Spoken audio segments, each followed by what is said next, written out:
ആറ്റുകാൽ പൊങ്കാലയ്ക്കെത്തുന്ന ഭക്തലക്ഷങ്ങൾക്ക് അടിസ്ഥാന സൗകര്യങ്ങൾ ഒരുക്കിയും അവർക്ക് ഭക്ഷണ സാധനങ്ങൾ വിതരണം ചെയ്തുമാണ് അവരെ വരവേൽക്കുന്നത്. നിരവധി സന്നദ്ധ സംഘടനകളും റെസിഡൻസ് അസോസിയേഷനുകളും വ്യക്തികളും പൊങ്കാല ദിവസം ആറ്റുകാലിൽ ശീതളപാനീയങ്ങളും ലഘുഭക്ഷണങ്ങളും വിതരണം ചെയ്യുകയും അന്നദാനം നടത്തുകയും ചെയ്യാറുണ്ട്. എന്നാൽ കാര്യമായ പരിശോധനകൾ ഇവിടെ ഉണ്ടാകാറില്ല.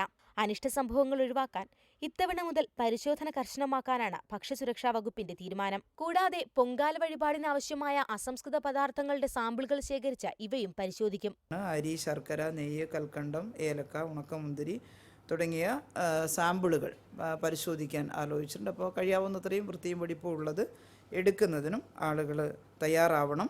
ഭക്ഷ്യസുരക്ഷാ സ്ക്വാഡുകൾ, സ്പെഷ്യൽ സ്ക്വാഡുകൾ നിശ്ചയിച്ചുകൊണ്ട് ഈ ഉത്സവ മേഖലക്കായി സ്പെഷ്യൽ സ്ക്വാഡുകൾ രൂപീകരിക്കുന്നതാണ്. രൂപീകരിച്ച് കഴിഞ്ഞിട്ടുണ്ട്.